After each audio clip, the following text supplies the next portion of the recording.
Ассаламағалейкум. Қайырлы күн, құрметті көрермендер.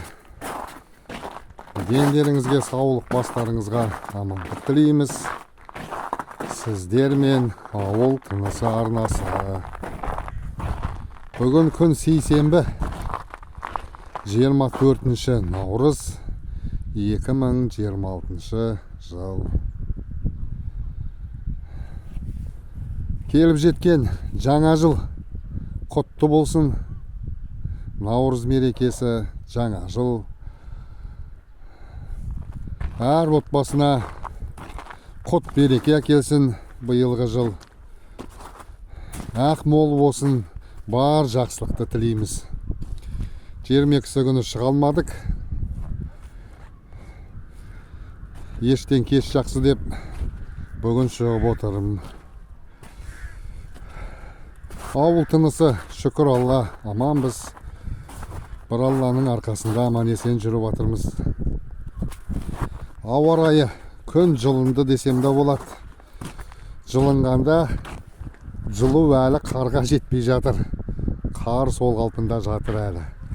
Бірақ 1-2 күнде осындай ауа райы тұрса, қардың астына су кетеді. Биыл қар жылдағы қарлардан көрі көп. Қардың мөлшері көп биыл. Жылда осындай уақытта жер көрініп ататын, даланыкі болсын, қазір көрсетем ғой. Бізде далада да, ауыл арасында да қар тек соғалтымен жатыр. Тек мына біздің үйде, мына жерде өткенде балалар лобылмен, трактормен біраз тазалап тастағанның. Сол тазаланған жер күннің сәулесі бірден түсіп еріп кетті. Міне осы жер.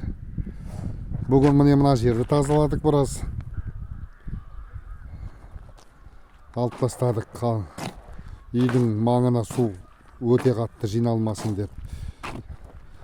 Ал мына жақтағы қардың барлығы бірақ көріп тұрғандарыңыздай сол қалпында жатыр.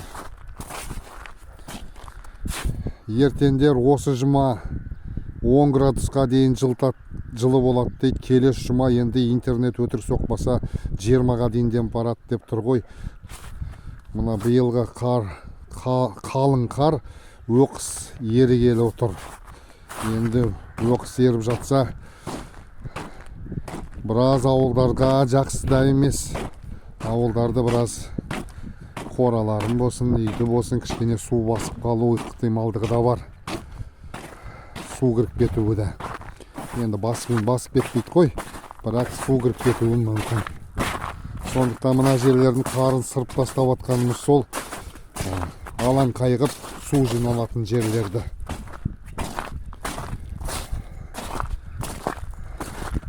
Міне қарды қырған сайын бірден астына су жиналып жатыр ғой енді. Кеше біраз салқындау болды. Қар аса ере алмады. Бүгін жақсы еріп жатыр. Ертеңдер енді тіпті бұдан да қатты еритін болады. Одан кейінгі жаңалық біздің ауыл тынысындағы.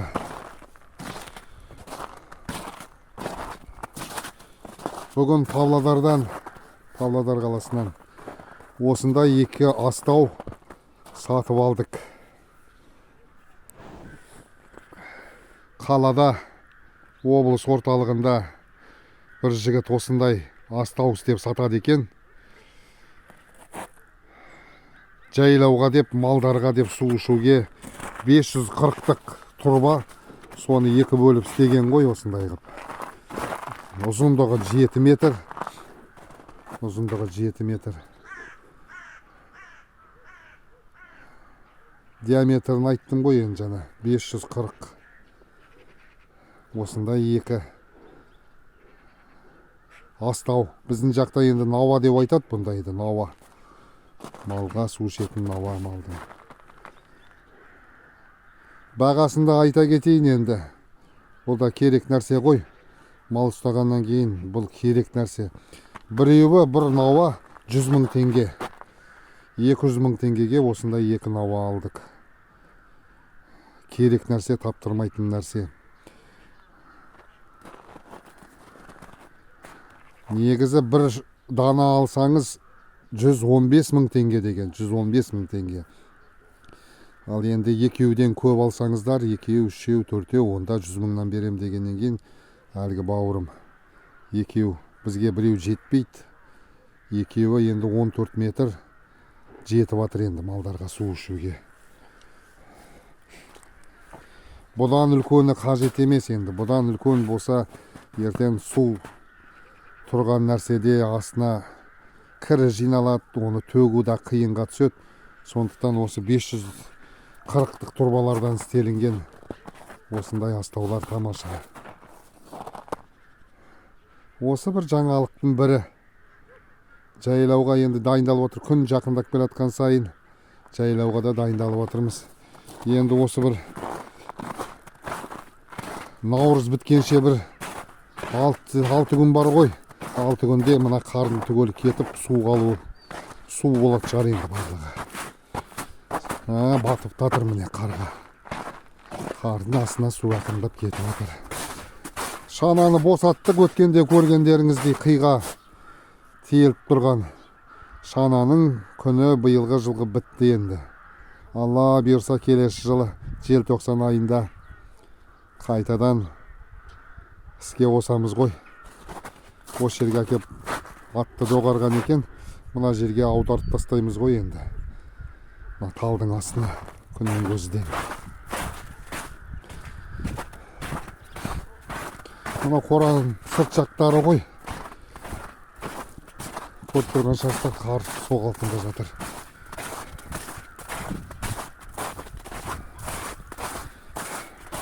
Наурыз күндері Марқат Семей қаласына барып келгенмін, Абай облысына достарымен. Семейде жақта, о жақта Абай облысында далада қар кәдімгідей кетіп қапты дейді. Трассаның жиектері түгелі су деп отыр. Бізге Павлодар облысына кірсек, бізде әлі қар соғалтымен жатыр деп жатыр ғой. Міне, бірақ бұлай техниканың жүрген жерлеріне қар тез ериді қой. Адам көп жүрсе, техника көп жүрсе, сол жерлерге жиналып отқан сулар. Ал қар бұлай соғалтында. Анау үйілген қи дөңестеу жерлердің үсті кетіп қапты енді о жерлерге. Олардың жиектері қалың болады қой, үстінен көрі. Осындай жағдай біздегі. Ойбай, енді қай жерден кірейін.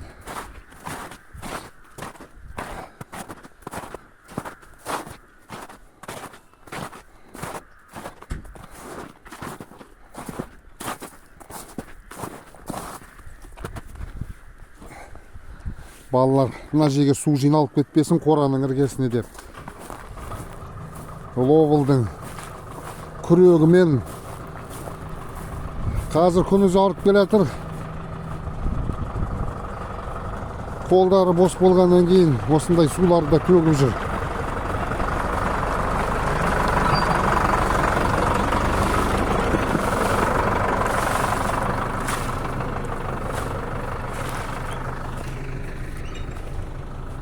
Мына Шәккар мына айырды алса шашаны. Қораның іргесіне су жиналып кетпесін деп төгіп отқаны ғой. Енді бұған да ана жақтан келіп жатыр. Ана көкөніс егетін жерлердің барлығы қалың қар сол түгел мына жаққа келіп жатыр ғой енді. Осылай аздап төгіп отырамыз. Бірақ қой болсын, қара мал болсын, олар мынадай осындай островтың үстінде ғой, бұларға су өтпейді. Мынау Шәккәрімнің Роккиінің қозысы ғой, былтырғы тоқты. Иә, Шәккәрім? Иә. Биыл қоздапты. Құлақтары үсіп кеткеннің өзі, биыл қоздапты. Шәккәрім Роккиін өзінікі дегендерді шығарып жүреді. Шөпті кеңінен оттасын деп. Мына топ қойлардың ішінен алып тастайды, қағылып қалама деп. Бордақы бұқылар тапсырғамыз жоқ. орынша әне жатыр. Ойбай, күннің көзімен бұлдырлап тұр ғой. Күннің көзі көрсетпей тұр.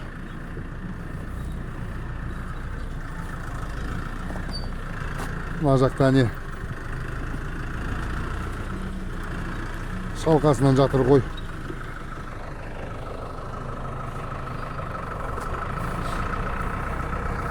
Аз мына жақтан айналайын.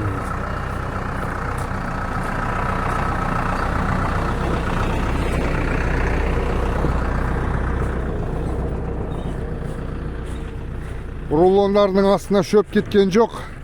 Өздеріңіз білетін былтыр ма, былтырдың арғы жылы ма?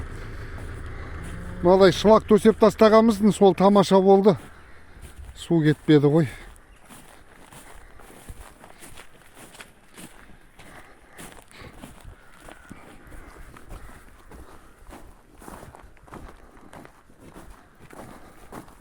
Нағыз көктем болып атыр бізден, нағыз көктем.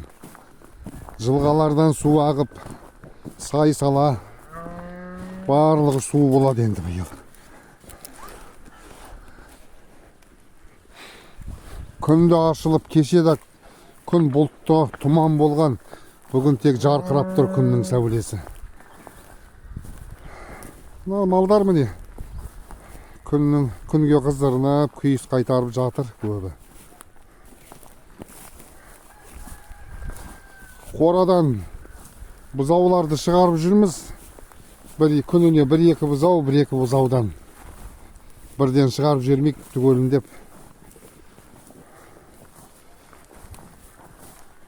Не бір бұзау жүрмі жақта.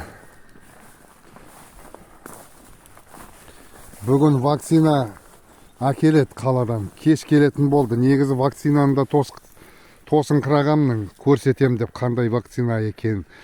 Оны келесі видеода көрсетем ғой, қандай вакцина салынатын бруцеллезге қарсы. Міне бір бұзау жүр еркек. Мына ақбасқа ұқсайды. Ақбас емес қой, енді ақбасқа ұқсайды енді. Мына екі бұзау шықты. Мына жерден бір кішкенекте бұзау шықты далаға.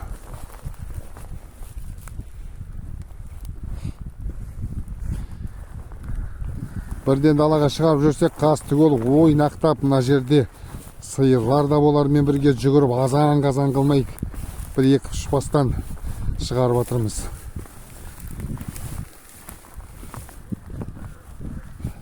Бір бауырым ылғида комментарийда жазып жібереді, осы екі бұқа туралы құжаттары бар ма деп. Жоқ, құжаттар іштемесі жоқ. Құжаттары жоқ. Бірақ мына қара бұқаныкін біз өзіміз қажет емес дедік. Біз субсидия алып атқамыз жоқ, қажет емес бізге дедік. Себебі сатқан кісінің өзіне де керек болды. Бізден айтты, маған керек еді, сендерге керек болмаса құжатын алып қалсам өзіме дегеннен кейін ала беріңіз дедік оны. Бірінші категория бұқа, құжаттары жоқ.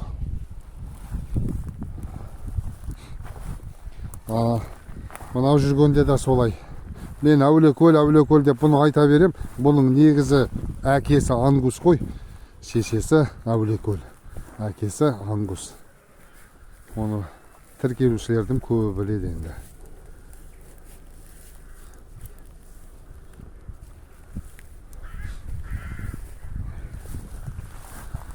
Осындай жағдай. Мына жақ түгел жатыр міне малдардың күнге қыздырынып. Мына жерде ашылды. Өзі дәл уақытымен келді. Боран кездері түгел шөп жауып тұрды, малға ық болды. Күн жылынғаннан кейін мына жерде де аштық қой. Рулондарды ала бастадық.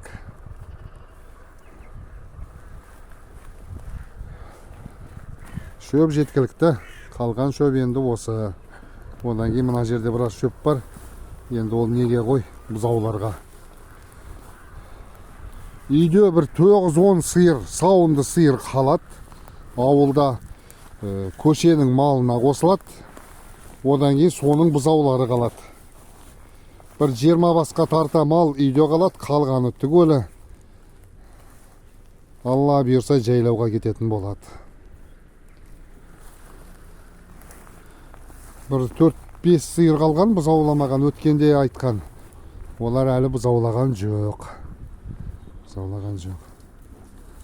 Күн жылынғаннан бері малдар аса шөпті де жеп жатқан жоқ, оттамай жатыр. Таңертең 4 рулон салғанбызын. Қыс бойы суықтарда, қыста 5 рулоннан салып жүрсек, қазір 4-еуге шықты ғой. 4 рулонның өзін дұрыстап тауыспай жүр қазір. Себебі күн жылы, тамақты аса жей қоймайды, шөпті аса оттай қоймайды. Ол табиғаттың заңдылығы солай ғой, адамның өзі солай. Қысқы суықта 30-35 градуста ет болмаса, адамға ет, сорпа қиындау болады ғой, дәл сол сияқты. Ана астаудағы, науадағы судан гөрі, қараңыздаршы, қардың суын, табиғаттың суы ғой бұл енді, қардың суы. Қардың суын ішіп жатыр. О да дұрыс негізі. Бұрын ата-бабаларымыз айтады қой, қардың суын көктемде малдың қардың суын ішкен абзал дейді, жақсы дейді. Малдың бойындағы ауру, сырқаттың барлығы сол қардың суымен кетіп қалады дейтін. Немесе анау жылқы малын қызылмай дейтін бояну. Зорығып кеткен малдарды, жылқының зорығып кеткен малды неге жіберетін көктемде? Дала суына, қардың суын ішіп, дала суымен кетіп қалады дейді ауруы. Ол тегінен тегін айтылмаған ғой, оның барлығы дұрыс. Одан кейінгі жаңалық, мына қара бие құлындады. Кеше қолны ұрғашы кімге тартқанын, табында бұндай түсті жылқы болмаған. Бұның түсі енді бір ерекше болды мынадай. Боз ба, сұр десем бола ма? Осындай. Одан кейін оның алдында мына торы бие құлындады. Оның құлыны енді осындай, бұндай айғыр болды енді жылқыда. Бұныңқы да ұрғашы ғой дейм, шәккәрім. Бұл бие жылда еркек табатын, биыл ұрғашы құлындады. Құлыны ұрғашы осындай. Осындай жаңалық біздің ауыл тынысындағы.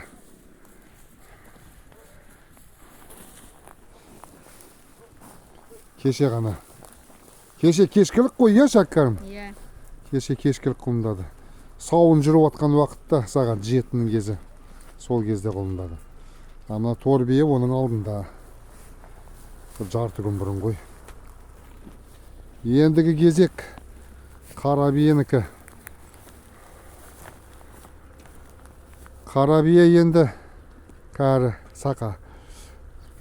Осы айдың аяғына шейін құлындамаса, енді ол табынға барады қой жылқыға. Далада жылқыда құлындайтын болады, Алла бұйырса. Қалған жылқылар әзірге құлындамайды, қалғаны кеш, қалған 2 бие. Оларды енді солай жылқыға қоя береміз. Жабағылар, тайлар үйреніп алды. Жабағы демейші енді. Биыл құлындарда міне өмірге келе бастады ғой құлындар. Олар енді жабағыдан өтіп тайға шықты. Олар да биелерге үйреніп алды. Биелерді басында кішкене талаған, қазір қойды.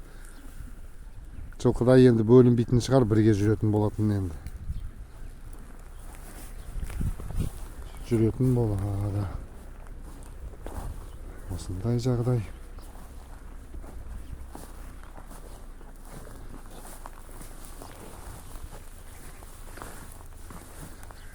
Ана сиырлардың бұзаулағанын енді күнде қыс бойы, күз бойы көріп келатырмыз ғой. Аса қызықсыз. Жылқыныкі нағыз жылқылардың құлындайтын кезі қазір болғандықтан мына көктем айы кәдімгідей үйге бір сүйінші сұрап келгендей боламыз. Шәккәрім жүгіріп келеді әйтеуір сүйінші деп үйге. Бие құлындайын деп отыр деп. Кеше кешкілікті сауын жүретін уақытта қара бие құлындайын деп отыр, қала құлындайын деп отыр деп жүгіріп жүреді. Бала ғой, қызық. Мынау сауынды сиырлар.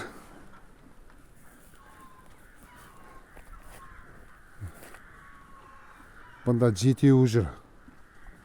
Ар жақта 1. Қара сиыр қайда? 8 болу керек қой шәккәрім. Мына жақта 8 жүр мына жерде. Ана қара сиыр ана шөптің артында тұр, рулонның артында тұр екен, көрінбей қалды. Шәккәрім тауықтары шығып жүр міне далаға.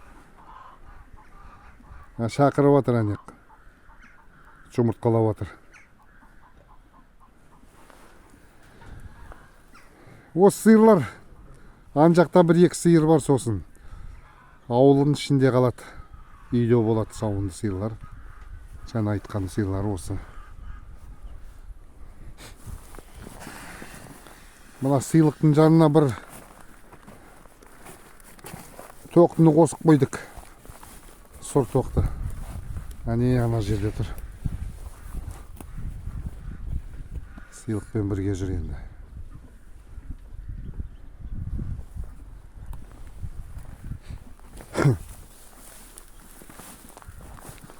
Қазір қораның ішінен көре дала жылы болды.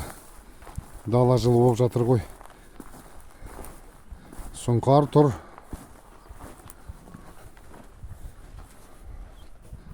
Бұның жұмысы әлі аяқталған жоқ, рулондарды әлі де сүйреп жүр.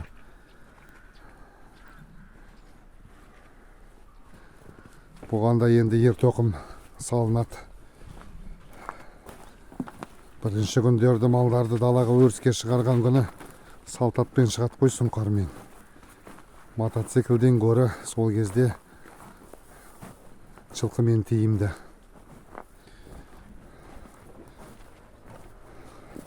Бүгінде вакцина келсе, бір сөйлесін Алла берсе, ертендер ме, 1-2 күннің ішінде оларды да саламыз сиырларға. Салғанын көрсетпесем де, енді дәріні көрсетем ғой. Қандай дәрі, қандай, қай жердікі екенін, бағасы қандай екенін барлығын сол кезде айтып берерім енді.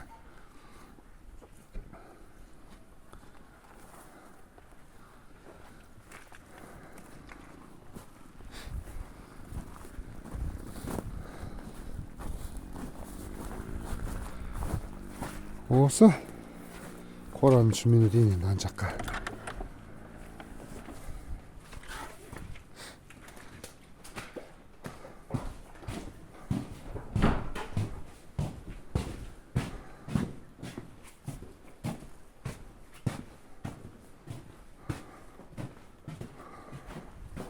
Бұзаулар ортаға үйіліп жатыр барлығы.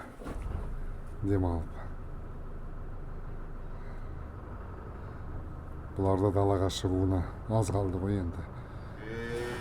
Бүгін кешке шығараддағы ертең таңертең сол 2-3 күнде толықтай шығып болады қой. Тек ана сауынды сиырдың балалары ғана қалады қораның ішінде. Оларды бірден гранулға, жаңағы жемге, олар қазір жемді жеп түгелін үйреніп алған. Бірден гранулға отырғызамыз ғой жемге.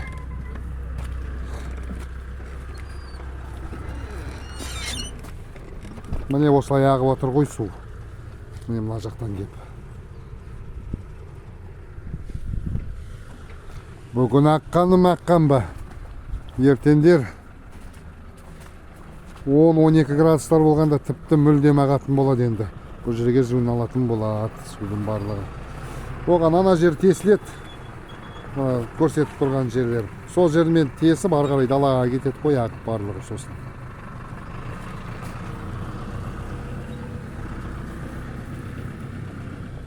Қойлар жағдайы осы. Бұларды күн санап жүр ғой енді.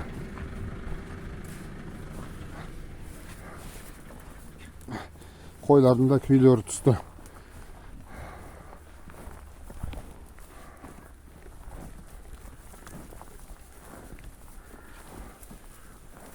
Бұлар енді жемсіз ғой. Жем жемейді. Мүлдем жем жемейтін малдар. Әйтеуір қозыларын жарытып, көк шөптің арқасында жүр енді. Мынау соңғы туған қоздаған қозылар ғой, сырға салынбаған іштеме. Міне мынау Мынау да міне. Шаккарым мынаның сырғасы түсіп қалған ба? Мына сарының. Салмады. Тесігі жүр ғой құлағында. Бәсе құлағында тесігі бар.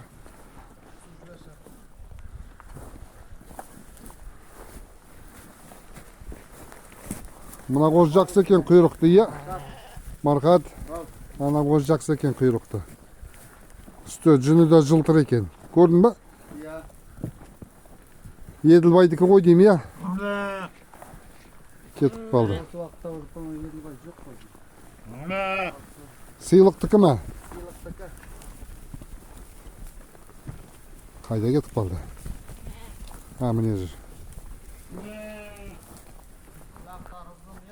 Құлақтары да ұзын, не? Бұйра емес екен, жылтыр үсті. Сыйлықтікі, иә? Еркек мұр қашы ма? Қараған жоқсыңдар ма? Жоқ, қараған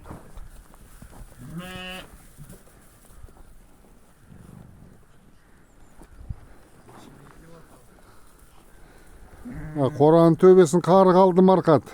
Орта жағында жоқ қой дейм, иә? Шеттері ғана. Мына жерден аққан екен су. Күннің көзі дәл қарама қарсы, камерам алмай тұрғаны. Күннің көзіге көз шықсам. Ана басқа жерден етсем алады, мына малға, бордақы бұқаларға жақындасам буланып тұр ғой дейм. Жатқан жерлерінен бу шығып тұрғаннан кейін күннің көзімен шағылысып, аса көрсете қоймайды. Мынау екі племенной.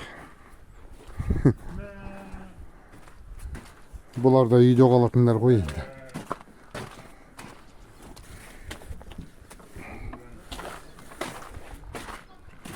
Осы бар жаңалығымыз.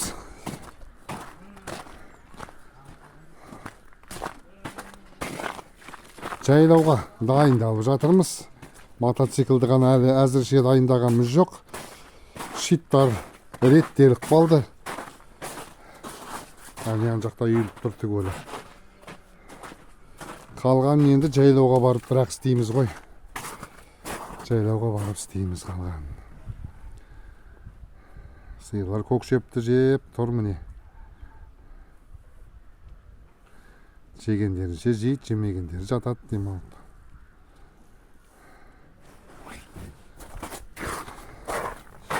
Қазір бар есіл дертіміз малды тек шығару, өріске шығару, сол жұмыстары болып жатыр ғой. Одан кейін осы қардың еріп аман есен өтіп алу тек. Енді бізде сондай бір қауіп жоқ, қар ерігеннен тасқын, сел өтетіндей. Тек осындай бір шалшық сулардың көбейіп үйлерге, кейбір үйлерге, асханаларына, қораларына кіріп кетпесе су. Бұлан ешқандай қауіп жоқ біздің жақтарындай. Маңайда ағып жатқан бір үлкен өзен, Павлодар қаласында Ертіс өзені. 140 километр жерде маңайымызда бір кішкене ғана ауылдың шетінде көлі бар. Басқа еш нәрсе жоқ қой. Сондықтан ондай нәрсе бізде қауіпті емес. Елімізде былтырғыдай су тасқыны болмасын тек. Былтыр Қостанай облысы, Батыс Қазақстандарда көп болды ғой. Қаншама адамдарды зардап шекті. Ауылдарды тұтастай үйдің шатырымен бірдей басып кетті ғой солар. Құдай сақтасын, Алла сақтасын. Еліміз аман әйтеуір ғой. Халқымыз аман болсын тек. Еліміз тыныш. Халқымыз аман болсын тек. Осы бар жақсылық болсын. Дендеріңізге саулық, бастарыңызға амандық тілейміз. Есен, сау болыңыздар.